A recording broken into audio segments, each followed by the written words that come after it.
Shalom. All praises go to the Most High Yahweh, Bahasham Yahweh Shai, double honor unto the elder apostles at Great Millstone for the teachings of the scriptures, among other things. Shalom to the sincere Akim across the world. Now, this is Exodus chapter 39, verse 1, titled The Garments of the Priesthood. Now, you can also use this chapter to prove to these fake pastors that say you're not supposed to be wearing gold or silver or whatever type of jewelry.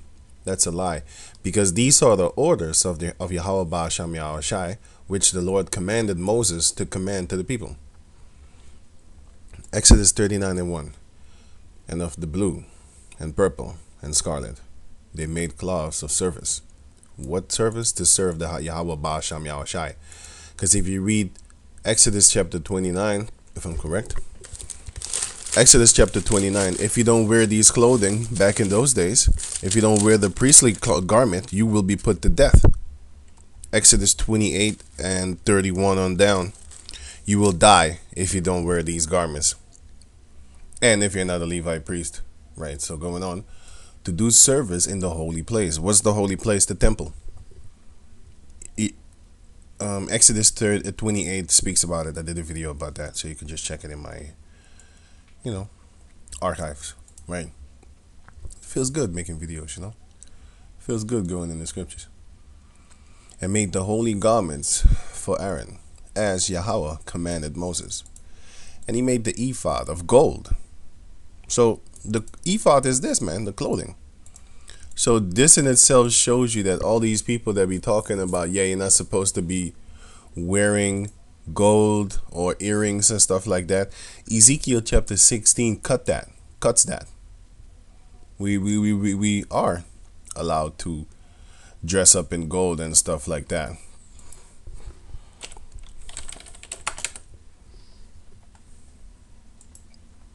These are gems.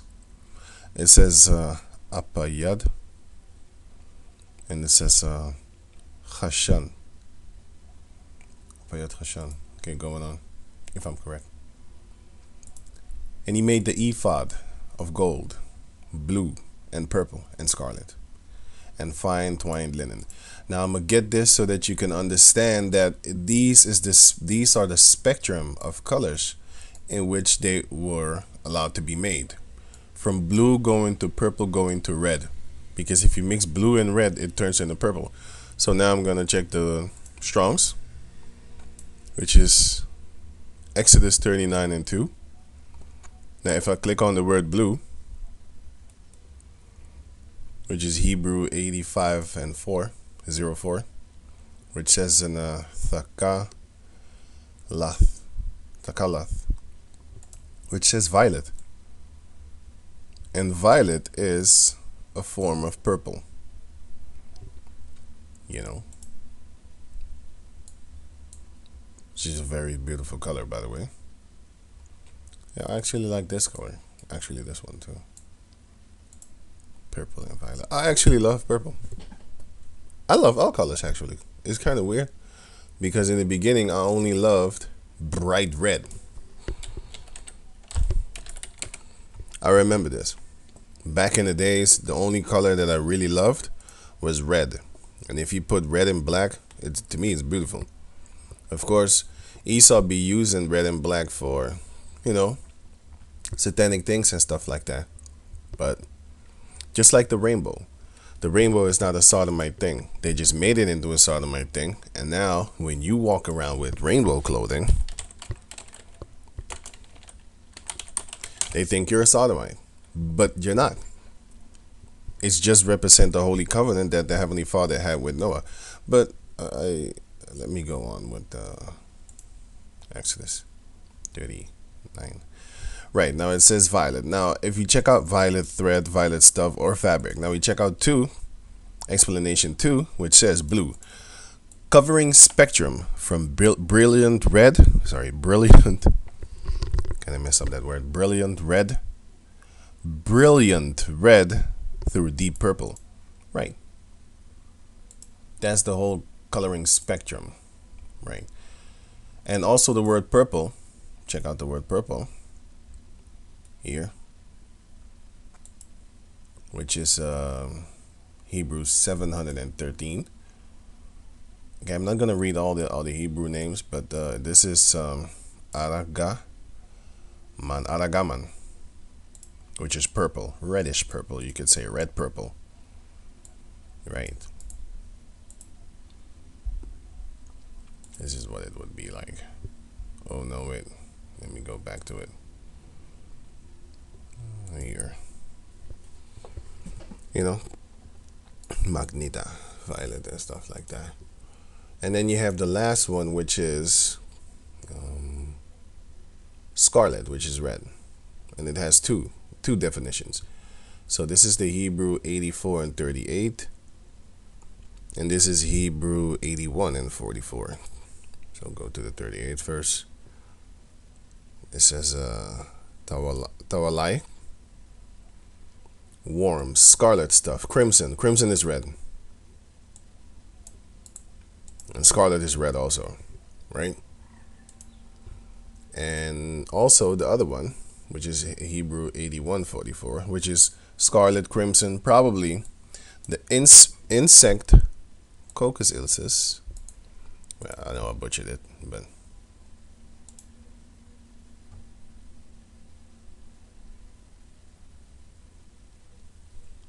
which is a red insect. It leaves off red.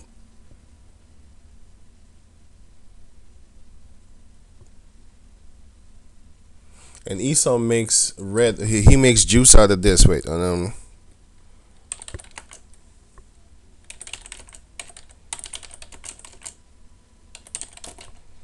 he actually makes something of this, right? Red from beetles. It's the same beetle, and he grinds it up and puts it in this.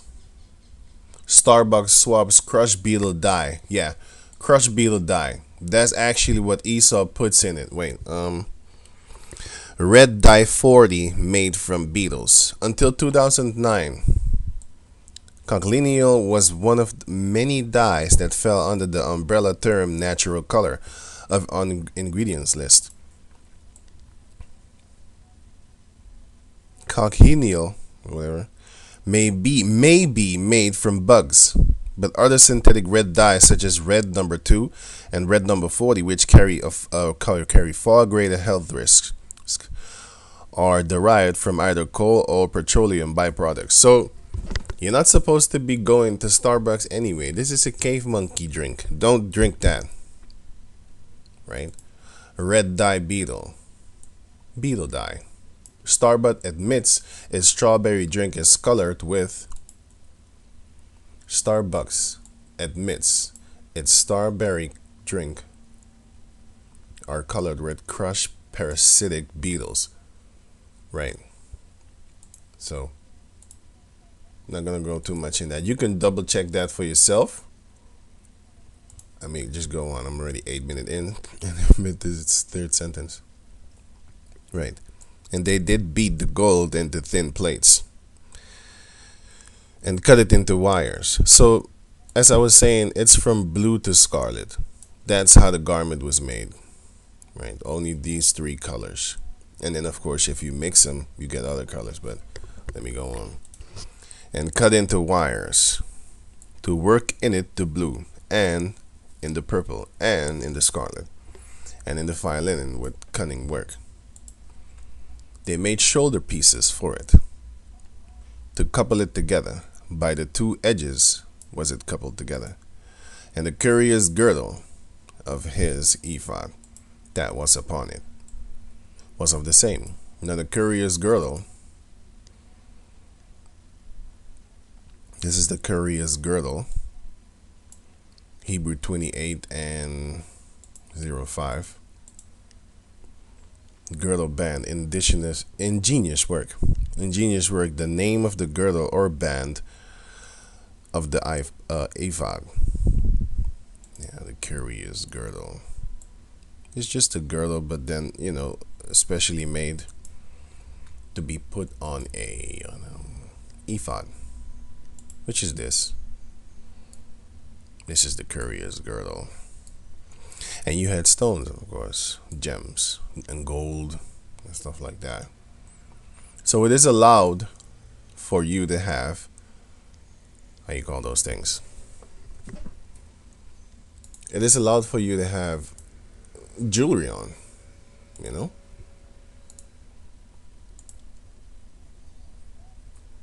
You can type these things in in Google for yourself. So yeah, I'm gonna just go on if you want to have those pictures, because I'm about to save them on my computer, but not now. So let me just read on.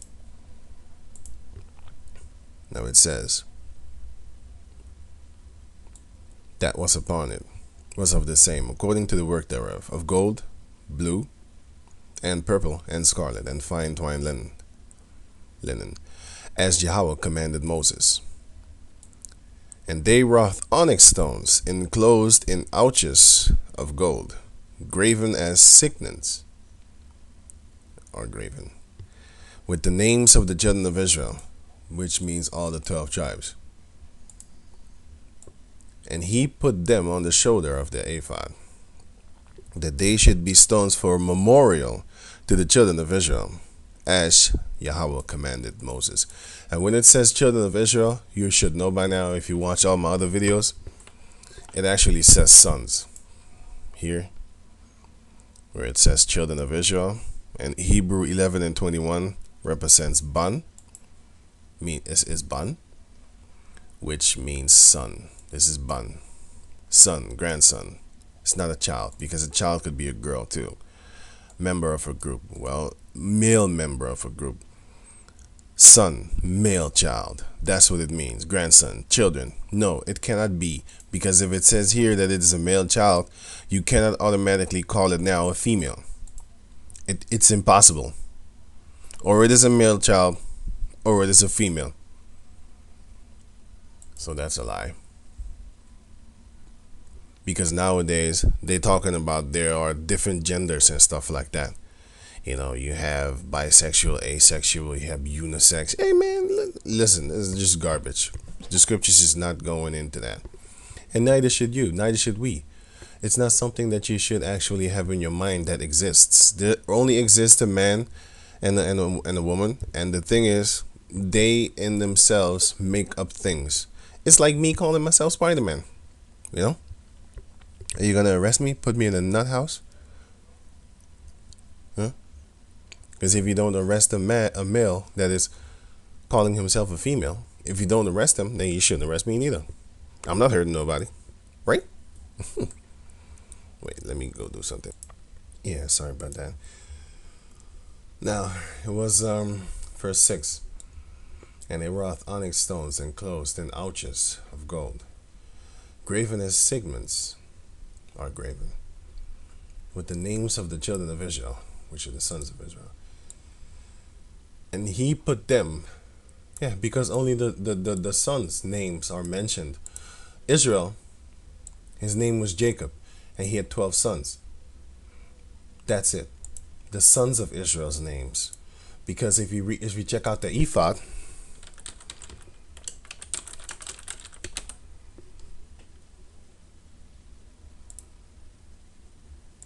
right, it says here Reuben. You can see it for yourself. Reuben, Simeon, Levi, Judah, Issachar, Zebulun, Naphtali, Gad, Asher, Manasseh, Ephraim, Benjamin. It doesn't say Dinah, because Dinah was the daughter of Jacob. And this is a dark-skinned one, by the way. Well, they kind of colored it dark, which is good, because now you see that our people have a hand in coloring stuff nowadays. Because back in the days, you only saw Edomites. You know? But yeah, those are the names of the sons of Israel. Verse 7. And he put them on the shoulders of the ephod, that they should be stones for a memorial to the children of Israel, the sons of Israel, as Yahweh commanded Moses. Right, and now comes verse 8,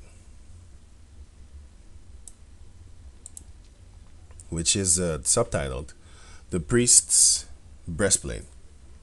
Okay, now this is how you make the priest his breastplate. And he made the breastplate of cunning work, like the work of the ephod, of gold, blue, and purple, and scarlet, and fine twined linen. It was 4 square. They made the breastplate double, a span was the length thereof, and the span the breadth thereof, being double. Span is just the length, a measurement. I don't know how. Let me try to find out. Like, all these things are not really that 100% important, but if you really want to know, you can just look it up. You can just look it up. Span, Hebrew 22 and 39. It says sarath, span, a unit of measurement, approximately. This is approximately half a cubit. I don't know what a half a cubit is. Or the distance from the thumb to the little finger, or an outstretched hand. So they don't really know for sure. It could be an outstretched hand. It could be from a distance from the thumb to the little finger. It could be approximately a half a cubit. I don't know. They don't know neither. It's about around it. Well, if I go double check it and stuff like that, what is a cubit? If you go to Google,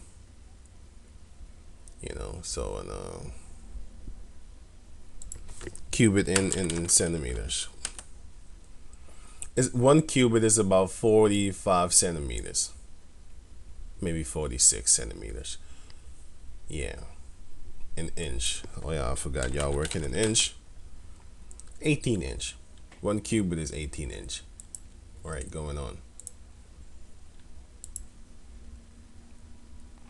Now it says, verse 10. And they set it, excuse me, and they set in it 4 rows of stones.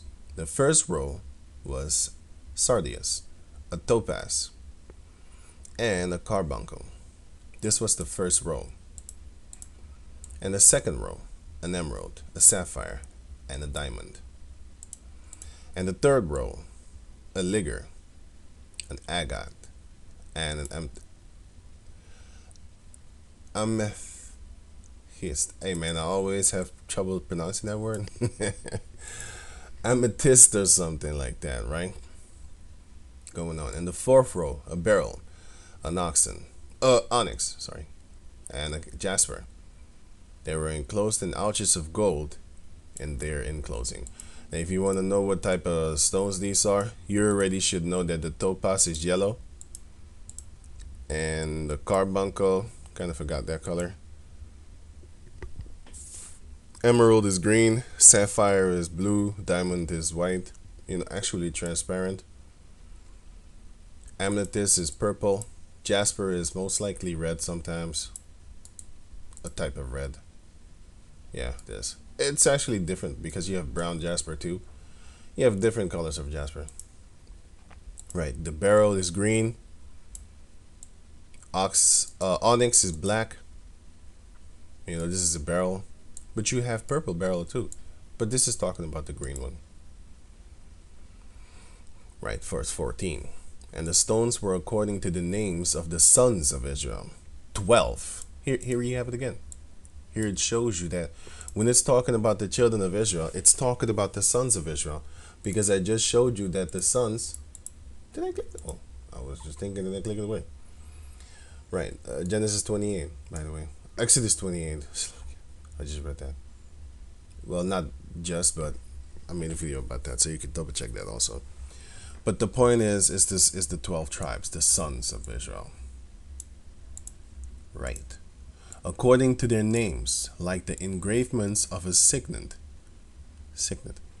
Every one with his name according to the 12 tribes. Right. So when you read about the children of Israel, it's actually talking about the sons of Israel. So, verse 15. And they made upon the breastplate chains at the ends of wreathen work of pure gold.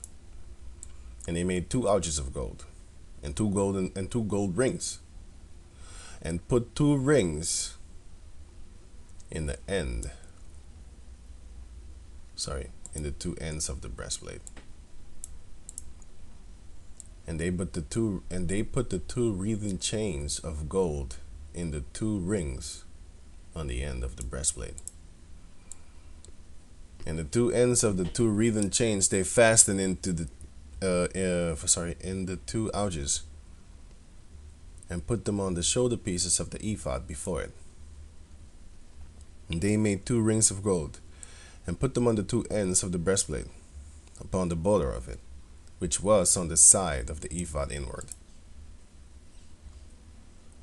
Verse 20. And they made 2 other golden rings, and put them on the 2 sides of the ephod underneath, toward the forepart of it, over against the other coupling thereof, above the curious girdle of the ephod. And they did bind the breastplate by his rings unto the rings of the ephod with a lace of blue, that it might be above the curious girdle on the ephod, and that the breastplate might not be loosed from the ephod, as Yahweh commanded Moses. Right. So now we're going to have verse 22, which is subtitled, The Robe of the Ephod. Right. And he made the robe of the ephod of wooden work, all of blue. And there was a hole in the midst of the robe, as the hole of an habergeon. These are the things that the warriors used to dress up in back in the days of the, this is it. So it was made like this. And if you look at the priestly garment, wait, maybe you see it. Well, you can't see it, but yeah. Anyway, it's something like this, habergeon, which has all these circles and stuff like that. The knights used to wear it. I want to click this shit, but yeah, whatever. That's not it. It shows you again what how they are. The Edomite. It's just everything about them is pornography, man. Everything about them is just nudity. And they say sex sells. They're all about that money. Not even about morals.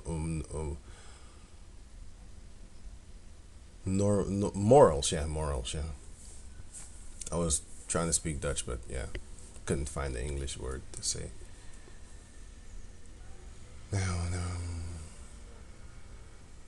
Yeah. So habergeon, however you pronounce it, but I think it's habergeon, if I'm correct. Habergeon. Oh, habergeon. Right. So it says, as the whole of a habergeon, with a band round about the whole, that it should not rent, that it should not tear up. And they made upon the hems of the robe pomegranates of blue, and purple, and scarlet, and twined linen. And they made bells of pure gold, and put the bells between the pomegranates upon the hem of the robe, round about between the pomegranates. A bell and a pomegranate, a bell and a pomegranate. Sorry, man. Let me calm down. It says a bell and a pomegranate. How do you even pronounce this thing? I know it's a fruit, but pomegranate. Oh, pomegranate. Right, a bell and a pomegranate, round about the hem of the robe to minister in, as Yahweh commanded Moses. And they made coats of fine linen, of woven work for Aaron and for his sons, and a mitre of fine linen, and goodly bonnets of fine linen, and linen breeches of fine twined linen, and a girdle of fine twined linen, and blue and purple and scarlet, of needlework, as Yahweh commanded Moses.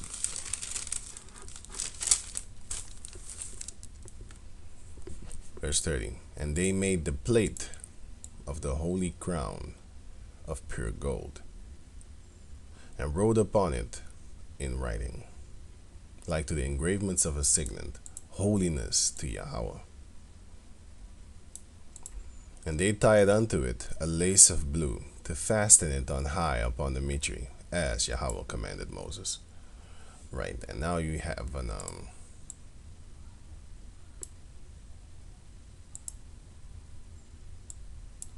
now you have verse 32, which is subtitled the tabernacle is finished. Right, until 43. Now it says, thus all the work of the tabernacle of the tent of the congregation finished. And the children of Israel did according to all that Yahweh commanded Moses, so did they. And they brought the tabernacle unto Moses, the tent and all his furniture, his taches, his boards, his bars, and his pillars, and his sockets, and the covering of ram's skin dyed red, and the covering of badger's skin, and the veil of the covering, the ark of the testimony, and the staves thereof, and the mercy seat,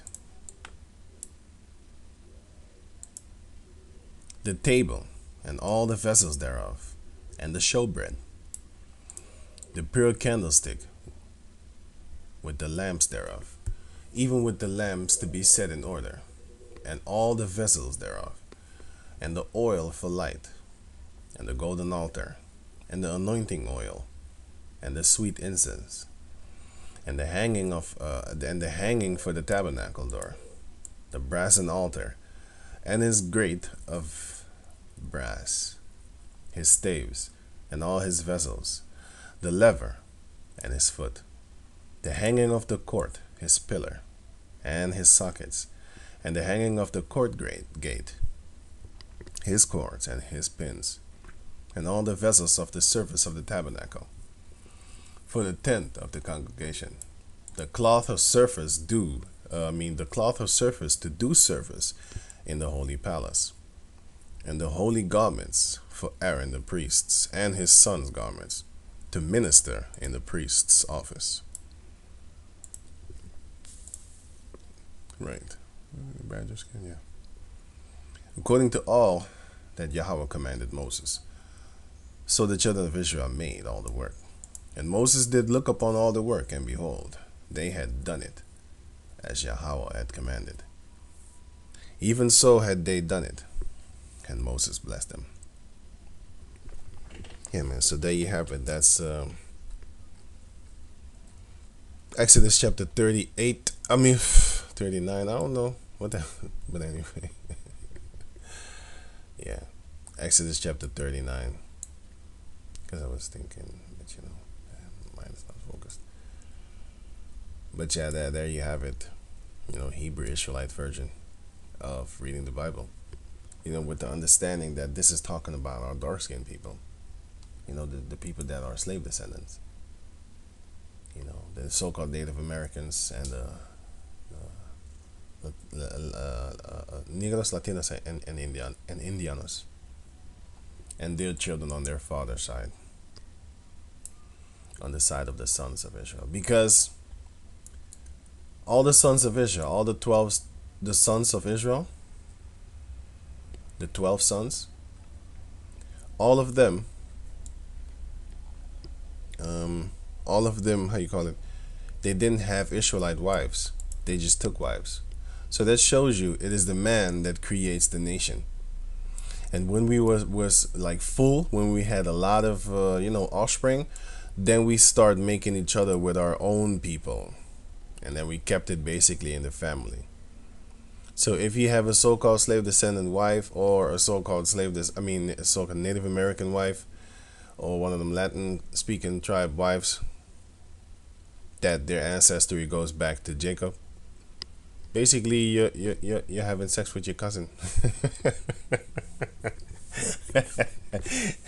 It sounds spooky, but yeah, it sounds not so good, but if you put it like that. But that's just what it is. We are a family, and we're fucking each other. I have to say it like that. It sounds funny though. So with that, I'm gonna say shalom. Yeah, shalom.